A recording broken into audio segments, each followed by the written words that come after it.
Assalamualaikum warahmatullahi wabarakatuh. Halo semua, bagaimana kabarnya? Semoga hari ini kalian sehat ya.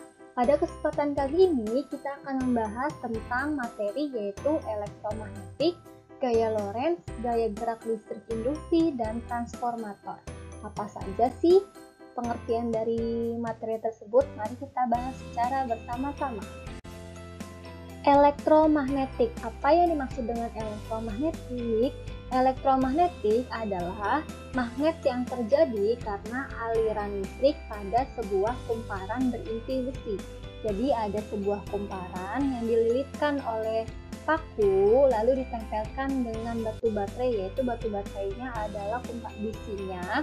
Lalu pada saat ditempelkan nanti sebuah benda akan menempel pada paku tersebut. Itu adalah elektromagnetik. Lalu kelebihan apa saja sih yang di elektromagnetik? Yang pertama yaitu adalah sifat kemagnetannya dapat diperbesar dengan cara memperbanyak jumlah lilitan atau memperbesar arus listrik. Yang kedua adalah sifat kemagnetan dapat dihilangkan dengan cara memutuskan arus listrik dan dapat ditimbulkan kembali dengan cara menyambungkan arus listrik. Dan yang ketiga adalah kutub magnet dapat ditukar dengan cara mengubah arus listrik. Itu adalah kelebihan dari elektromagnetik. Selanjutnya adalah gaya Lorentz. Nah, gaya Lorentz itu apa? Gaya Lorentz itu adalah gaya yang ditimbulkan oleh suatu muatan listrik yang bergerak atau oleh arus listrik yang berada dalam suatu medan magnet.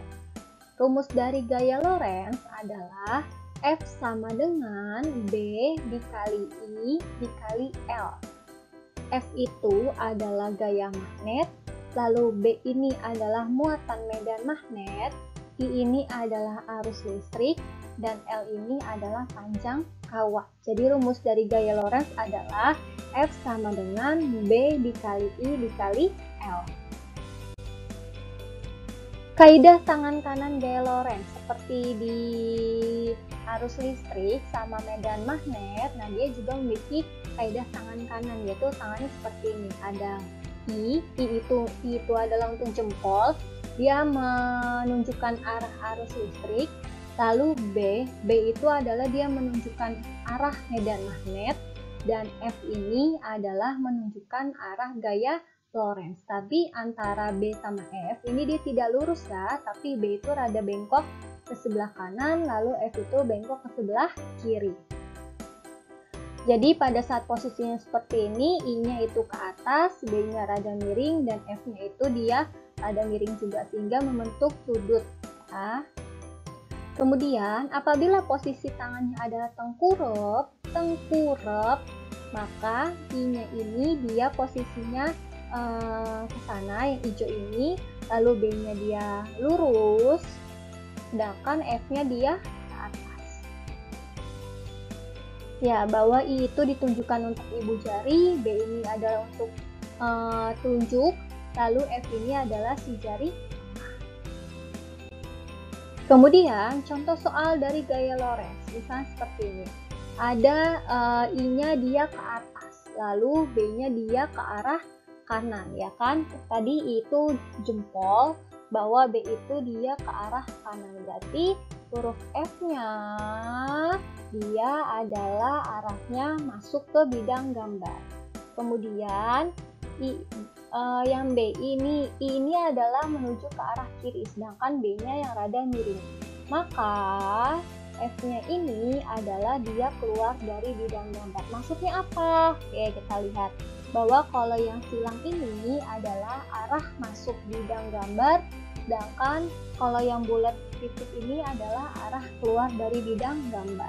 Jadi pada saat I-nya dia ke atas, lalu B-nya dia ke kanan, berarti F-nya ini posisinya adalah masuk ke arah gambar. Sedangkan kalau yang bawah, I-nya ini dia ke arah kiri, lalu dia B-nya dia ke bawah, rada miring, lalu posisi F-nya adalah keluar dari bidang gambar. Selanjutnya itu adalah alat apa saja sih yang menerapkan gaya Lorentz? yaitu yang pertama adalah motor listrik, lalu yang kedua adalah pengeras suara, lalu ada yang namanya galvanometer, ada yang namanya voltmeter, dan ada yang namanya ampermeter. Itu adalah alat-alat yang menerapkan dari gaya Lorentz. Kemudian contoh soalnya yaitu misalnya sebuah kawat dengan panjang 2 meter berada tegak lurus dalam sebuah medan magnet dengan kekuatan 20 T. Jika terdapat arus listrik yang mengalir 400 mA di kawat tersebut, maka hitunglah besar gaya Lorentz yang dialami kawat tersebut. Berarti L-nya adalah 2 meter karena panjang ya, panjang kawat. Lalu B-nya adalah 20 T kekuatannya. Lalu I-nya adalah 400 mA. Dirubah dulu ke ampere dibagi 1000 jadi 0,4 ampere. Jadi F-nya adalah B dikali I dikali L. Jadi 2 dikali 0,4 dikali 20 sama dengan 16 newton. Kemudian ada gaya gerak induksi magnet. Apa sih yang dimaksud dengan gaya gerak induksi magnet? Sebelumnya kita bahas dulu tentang percobaannya. Jadi pertama itu ada Hans Christian Ørsted. Dia melakukan percobaan mengenai kawat yang membuktikan apakah magnet itu dapat dibuat dari kawat berarus. Namun dia bertanya, apakah mungkin arus listrik itu dia dihasilkan oleh sebuah magnet? Lalu percobaan dari Hans Christian ini dia dilakukan oleh si Joseph Henry, tapi yang mempublikasikannya adalah si Michael Faraday, di mana induksi magnet itu dapat menghasilkan sebuah listrik. Selanjutnya si Faraday itu dia melakukan suatu percobaan dengan mendekatkan elektromagnetik dengan sebuah besi yang dililitkan kawat yang dihubungkan dengan galvanometer. Seperti apa gambarnya? Seperti ini ya. Jadi ada galvanometer yang dililitkan oleh sebuah kawat, lalu nanti dia semakin kawatnya semakin dekat atau medan magnetnya semakin dekat, maka dia akan menghantarkan listrik sehingga galvanometernya akan bergerak ke arah kanan. Selanjutnya adalah menentukan arah arus induksi. Bagaimana sih cara menentukan arah arus induksi? Sebelum menentukan arah arus induksi, kita harus tahu dulu, menentukan dulu kutubnya dulu. Kutub magnetnya itu di sebelah mana dan ditimbulkan oleh kumparan yang akan diinduksi. Caranya seperti apa? Caranya seperti ini. Ya, ini sudah kita bahas di medan magnet atau di arus listrik ya, bahwa si jempol ini dia menunjukkan arah kutub utara. Ingat ya, jempol ini menunjukkan arah kutub utara, sedangkan yang 4 jarinya ini dia menunjukkan arah arus listrik. Berarti kalau misalnya dia lihat pergerakannya bahwa arus listrik itu dia bergerak dari kutub positif ya. Kutub positif berarti dia arahnya ke sebelah sini. Lalu lihat lilitannya. Kalau lilitannya ini dia ke atas, berarti gerak arus listriknya adalah seperti ini ya, seperti ini. Nah, seperti ini.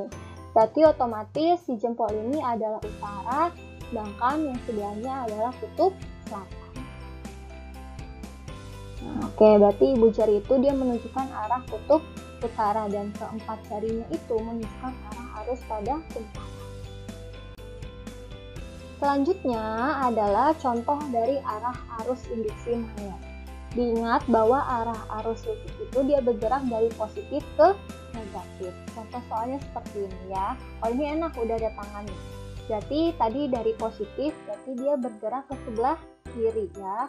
Kalau tangannya menurut sini berarti dia arahnya ke atas ya kan, kumparannya ke atas arah arus listriknya. Berarti arah arus listriknya seperti ini ke atas ya. Berarti utara yang mana? Karena jempolnya ada di sebelah kiri, berarti utara ada di kiri, sedangkan selatannya ada di seberangnya.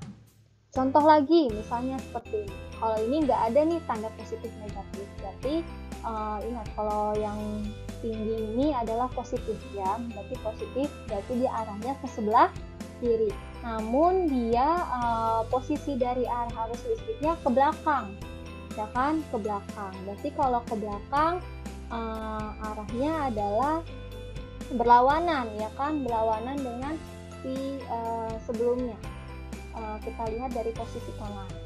Oke, berarti yang A ini otomatis adalah selatan, sedangkan yang B ini adalah utara. Selanjutnya adalah transformator atau trafo. Apa sih yang maksud dengan trafo? Trafo itu adalah alat yang digunakan untuk menaikkan atau menurunkan tegangan listrik bolak-balik. Seperti apa gambar trafo? Seperti ini ya. Jadi ini adalah trafo. Lalu bagaimana sih lambangnya? Nah, seperti ini ya. Ini adalah lambang trafo. Jadi yang sebelah kiri ini adalah primer, lalu yang sebelah kanan ini adalah sekunder, dengan keduanya ada lilitan-lilitan kumparan. Kemudian adalah bagian-bagian dari transformator, yaitu yang pertama ada kumparan primer. Nah, ini adalah kumparan primer. Dia berfungsi untuk menghubungkan ketegangan. Selanjutnya adalah kumparan sekunder. Ini adalah kumparan sekunder yang berfungsi untuk menghasilkan tegangan keluaran. Selanjutnya adalah inti besi. Nah, ini adalah inti besi yang berfungsi untuk memperkecil arus pusaran yang dapat menimbulkan panas. Nah, si inti besi ini dia terbuat dari susunan pelat besi tipis. Bagaimana cara kerja dari transformator ini? Si kumparan primer ini nanti dia dihubungkan ke sumber tegangan bolak-balik yang memiliki arah dan besarnya dia selalu berubah-ubah. Akibatnya nanti si pada inti besi ini dia terjadi perubahan medan magnet yang besar dan arahnya juga akan berubah. Perubahan dari medan magnet itu pada si inti besi ini dia menimbulkan tegangan induksi pada si kumparan sekunder. Nah, nanti si besar tegangan yang dihasilkan kumparan sekunder ini dia bergantung pada besar tegangan kumparan dari si primer, dengan perbedaan jumlah lilit kumparan primer dan jumlah lilit kumparan sekunder. Nah, itu adalah si transformator. Kemudian adalah transformator itu dibagi menjadi dua macam. Yang pertama adalah transformator penaik tegangan atau step up, yaitu fungsinya adalah dipasangkan di dekat generator sebelum dayanya itu ditransmisikan ke konsumen.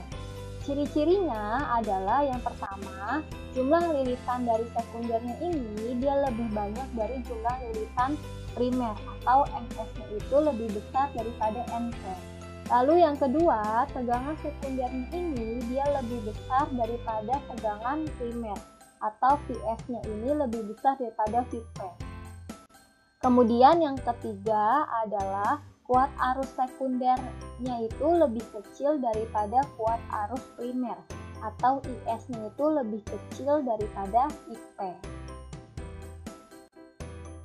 Yang kedua adalah transformator penurun tegangan atau step down. Biasanya dipasang itu di gardu induk. Ciri-cirinya adalah jumlah lilitan sekundernya dia lebih sedikit dibandingkan jumlah lilitan primer atau NS-nya lebih kecil daripada NP. Lalu yang kedua, tegangan sekundernya lebih kecil daripada tegangan primer atau VS-nya lebih kecil daripada VP. Selanjutnya, kuat arus sekundernya dia lebih besar daripada kuat arus primer atau IS-nya lebih besar daripada IP.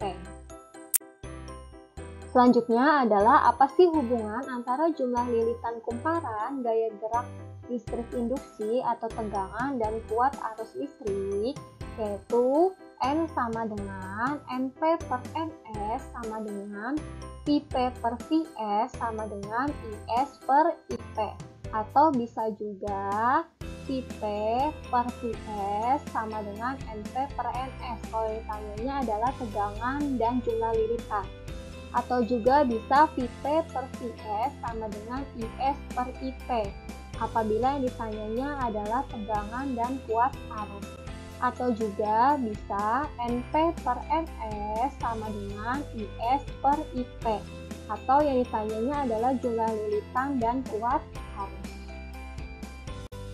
Kemudian contoh soalnya adalah seperti ini.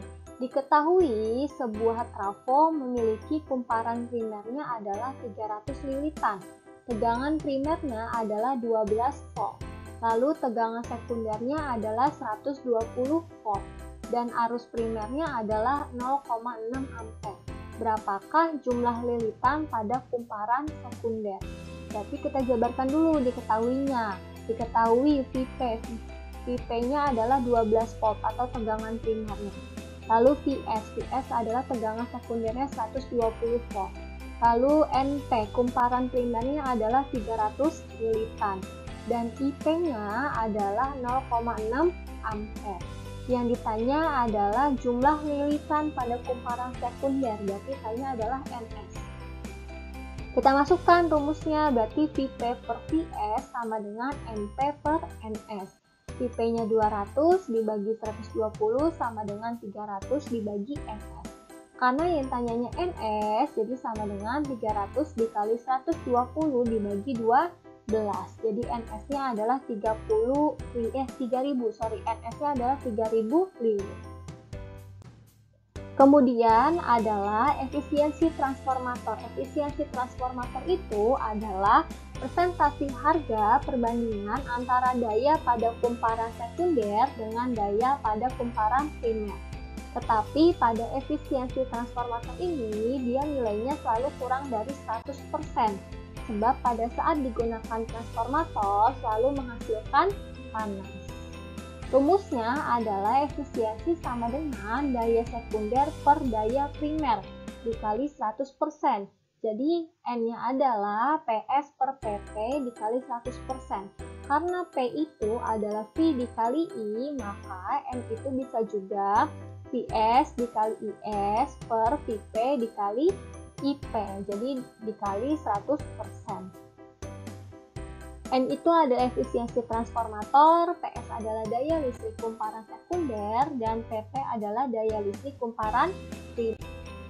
Kemudian adalah contoh soalnya, seperti ini contoh soalnya ya. Jadi sebuah trafo arus primer dan sekunder 0,8 ampere dan 0,5 ampere.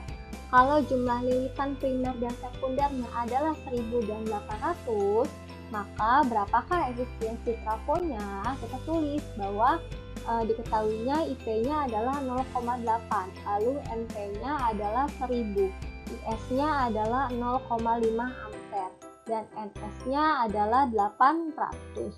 Ditanya efisiensi trafonya, kita masukkan.